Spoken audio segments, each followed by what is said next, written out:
James is a longtime PowerHA cluster software user. He recently attended a What's New IBM webcast. Let's go ahead and see what happened.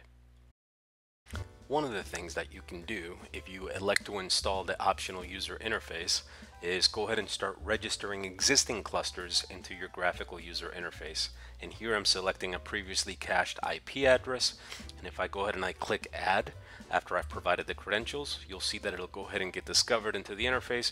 And one of the nice things that you'll get is a nice dashboard that gives you visibility into your environment, but probably more importantly, one of the nice things that you can do is that you'll gain administrative controls such as starting and stopping, potentially even performing resource group move operations. So here I'm selecting the online resource group, and what you'll see is if I go through the motions, I can go ahead and initiate a move through the graphical user interface. It'll give me a viable target, and I can go ahead and initiate an actual move.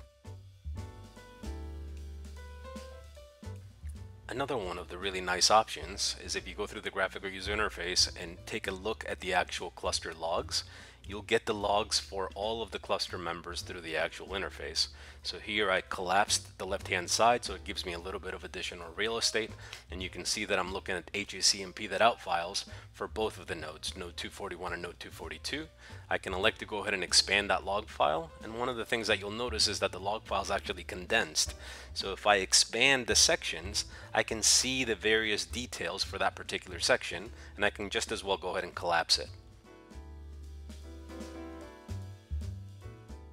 Now, if you have an environment where maybe you have multiple clusters, and on the top I'm showing maybe 2 existing clusters and now a newly unassigned cluster that was just discovered into the interface, I can go into the graphical user interface and I can now create zones. So I already had an existing zone, so I'm going to go ahead and create a brand new one. I'm going to go ahead and give it a name, tag it with a description, and once I click continue, I can go ahead and assign clusters to that particular zone.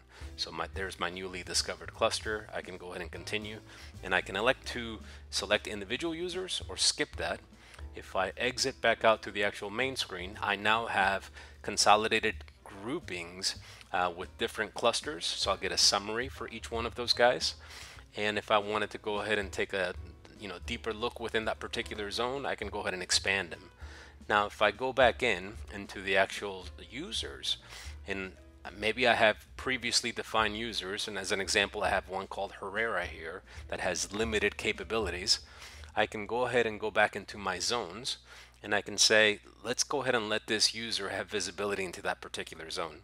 As soon as I save that change, I can go ahead and exit out, and if you look, I'm logged in as root, so I have all of the different capabilities. But if I go ahead and I log out, and now I go ahead and I log back in as that particular user, I now have limited visibility only to the clusters in that zone, and you'll see that my administrative controls are actually not even available. So I can view the environment, but I can't perform any actual tasks. If I log back out and I come back in now as root again, you'll see that I'll regain visibility into all of the cluster zones, and I have now regained all of the administrative controls that I previously had to do things like maybe initiate an actual move operation.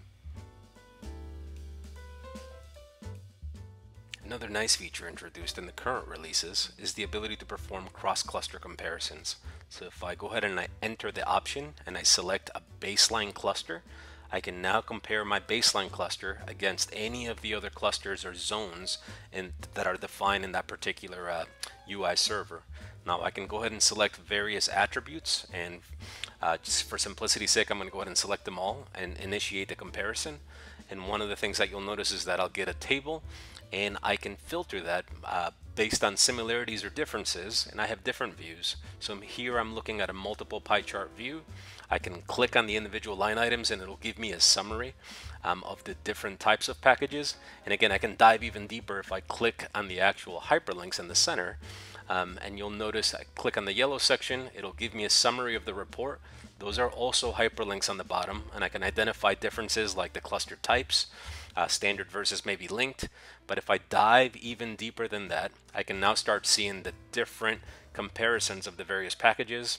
As an example, if I look at my RSCT packages, I can maybe identify that there's a discrepancy between these clusters. On the right hand side, I'm missing some of those actual packages. Now, once I get through this, if I go and I compare things like actual system tunables, I can also identify discrepancies.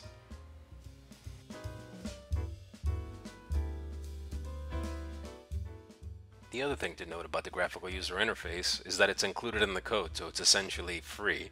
You don't have to pay anything extra to go ahead and load the packages, and within a few minutes you can go ahead and get it installed and easily start registering your clusters into your environment.